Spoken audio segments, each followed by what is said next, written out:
Video ini hanya untuk mereka yang punya logika. Bagi yang tidak punya logika, skip aja. Sebagai seorang warga, mana yang Anda pikir lebih baik? Kepala daerah, yaitu bupati, wali kota, dipilih langsung oleh rakyat atau oleh DPRD? Sekarang ini yang memilih kepala daerah adalah kita semua, rakyat. Bagaimana kalau akan diubah menjadi dipilih oleh DPRD saja? Saya pribadi jelas akan memilih pemilihan langsung oleh rakyat sebagai perwujudan murni kedaulatan rakyat. Saya duga mayoritas masyarakat pun akan mengambil pilihan yang sama. Namun pertanyaan ini muncul karena Presiden Prabowo sudah melontarkan ide agar kepala daerah tidak lagi dipilih langsung oleh rakyat. Menurut Prabowo, pemilihan langsung itu mahal, melelahkan, memecah belah, dan sering merusak moral politik. Dia bilang pilkada langsung butuh biaya besar yang membebani keuangan negara. Dia juga memberi contoh beberapa negara seperti Malaysia, Singapura, dan India yang memilih kepala daerah melalui lembaga perwakilan. Sudah dapat diduga, gagasan presiden ini langsung didukung oleh hampir semua partai politik di parlemen. Yang menolak sejauh ini baru PDIP, sementara PKS belum memberikan pendapat. Dan kata lain, kalau ini jadi dibahas di DPR, menurut komposisi suara saat ini, kemungkinan besar dalam pemilihan wali kota dan bupati berikutnya, rakyat tak akan lagi bersama-sama memilih kepala daerahnya. Kalau ini terjadi, menurut saya, ini akan jadi langkah mundur serius dalam demokrasi Indonesia dan sekaligus mengancam kepentingan masyarakat luas. Secara historis, pilkada melalui DPRD sebenarnya telah dipraktekkan sejak masa awal kemerdekaan hingga Orde Baru di bawah Undang-Undang Nomor 5 Tahun 74. Saat itu Golkar hampir selalu menang karena dominasi politik di DPRD. Namun setelah tumbangnya Orde Baru, sistem politik Indonesia mengalami perubahan mendasar. Berdasarkan amandemen UUD 45, Presiden dipilih langsung oleh rakyat yang diterapkan sejak 2004. Sementara berdasarkan Undang-Undang Nomor 32 Tahun 2004, kepala daerah dipilih langsung juga oleh rakyat. Pilkada langsung pertama kali digelar pada 2005 di 213 daerah dan menjadi tonggak penting demokrasi lokal. Undang-undang dasar kita memang tidak menyebut secara eksplisit bahwa kepala daerah harus dipilih langsung oleh rakyat. Yang tertulis hanyalah satu frasa penting, dipilih secara demokratis.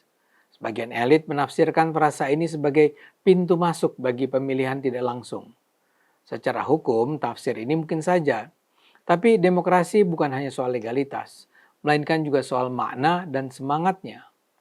Pertanyaan kuncinya adalah, model mana yang paling sejalan dengan kepentingan bangsa ini sesuai dengan perkembangan demokrasi yang berlangsung? Sebuah tulisan Profesor Saiful Mujani di website SMRC menjelaskan secara gamblang mengapa kita sebaiknya memilih model pemilihan langsung. Secara global, negara-negara demokrasi presidensial cenderung memilih kepala daerah secara langsung. Sebaliknya, dalam sistem parlementer pun, yang secara teori lebih memberi peran besar kepada parlemen, kepala daerah tingkat bawah tetap banyak dipilih langsung oleh rakyat. Bahkan di Inggris, negara asal parlementarisme klasik, wali kota London dipilih langsung. Artinya, pemilihan langsung itu bukan anomali, tidak janggal, melainkan evolusi demokrasi modern. Bila kita mencari contoh yang dekat secara geografis dan budaya, kita tak perlu melihat ke Malaysia dan Singapura. Mungkin Korea Selatan dan Taiwan yang patut dijadikan rujukan. Kedua negara itu menerapkan demokrasi presidensial di mana kepala pemerintah dipilih langsung oleh rakyat. Dan yang penting ditekankan, kedua negara itu kaya dan sejahtera. Ini penting karena sering muncul argumen bahwa demokrasi langsung menghambat pembangunan. Fakta di dua negara ini membantah klaim tersebut. Jadi kalau bisa sejahtera secara demokratis seperti dibuktikan dengan baik oleh Korea Selatan dan Taiwan, mengapa memilih jalan Cina, Singapura, atau Orde Baru? Sekarang kita sampai pada soal paling krusial. Para pendukung pemilihan oleh parlemen berargumen, pemilihan langsung itu mahal dan melelahkan, sementara pemimpin yang menang tidak dijamin adalah tokoh yang berkualitas, karena pada dasarnya suara rakyat bisa dibeli. Pernyataan ini tidak sepenuhnya salah, money politics memang masih ada. Tapi pertanyaannya, apakah pemilihan oleh parlemen akan menjamin lahirnya pemimpin berkualitas? Fakta di lapangan justru menunjukkan sebaliknya. Bila suara rakyat bisa dibeli, suara DPR dan suara DPRD pun bisa dibeli. Mari kita bandingkan secara sederhana. Dalam pemilihan langsung yang harus dibujuk adalah ratusan ribu bahkan jutaan pemilih. Dalam pemilihan oleh DPRD yang harus dibujuk hanya ratusan anggota DPRD. Bisa dilakukan tertutup, lebih murah, lebih rapi, dan jauh lebih sulit diawasi publik.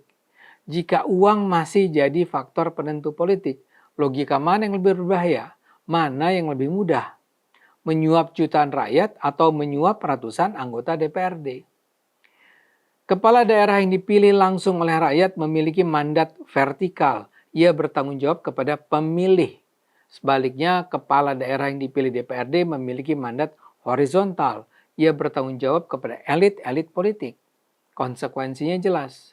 Kebijakan lebih mudah dikompromikan. Kepala daerah rentan sandera politik dan stabilitas pemerintahan tergantung dinamika koalisi DPRD. Di Indonesia kita pernah merasakan pengalaman pahit ketika posisi presiden digoyang para wakil rakyat. Sebelum 2004, presiden kan dipilih oleh DPR. Nah, Presiden Abdurrahman Wahid dijatuhkan oleh MPR hasil pemilu demokratis 1999. Sekarang pun seperti kita lihat dalam fitnah ijazah palsu Jokowi, DPR pun sebenarnya masih berpeluang untuk memakzulkan presiden, tapi proses yang harus dijalani panjang. Kondisi yang sama juga terjadi dalam hubungan kepala daerah dan DPRD. Bila pemilihan dilakukan oleh DPRD, kepala daerah bisa didikte oleh DPRD. Sebaliknya, bila presiden dan kepala daerah dipilih langsung, stabilitas politik relatif terjaga, dan konflik elit tidak langsung menjatuhkan pemerintahan. Memang tidak ada sistem demokrasi yang bersih 100%. Pemilihan langsung juga punya masalah. Namun solusi atas money politics bukanlah mencabut hak rakyat, melainkan memperkuat penegakan hukum, memperbaiki pendanaan politik, memperketat pengawasan pemilu. Mengambil hak rakyat memilih kepala daerah justru memindahkan masalah ke ruang yang lebih gelap. Jika kita masih percaya pada demokrasi, maka solusinya bukan mengurangi suara rakyat, melainkan membersihkan politiknya. Karena pertanyaan akhirnya sederhana. Jika kita tidak percaya pada rakyat, mengapa kita justru percaya pada elit yang juga lahir dari sistem yang sama?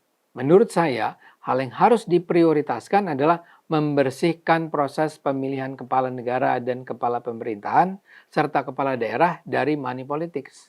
Kita harus bisa membuat kursi parlemen Indonesia dan daerah hanya atau mayoritas diisi oleh orang-orang berkualitas yang dipilih oleh rakyat. Bukan dipilih karena duit. Kalau kita memiliki parlemen yang berintegritas, mungkin kita semua tak akan keberatan kalau para anggota DPR dan DPRD inilah yang memilih kepala negara dan kepala daerah. Tapi selama parlemen masih diisi orang-orang yang kita tidak percaya, jangan sampai orang-orang yang tidak dipercaya yang memilih pemimpin negara dan daerah. Ayo gunakan akal sehat. Hanya kalau kita gunakan akal sehat, Indonesia akan selamat.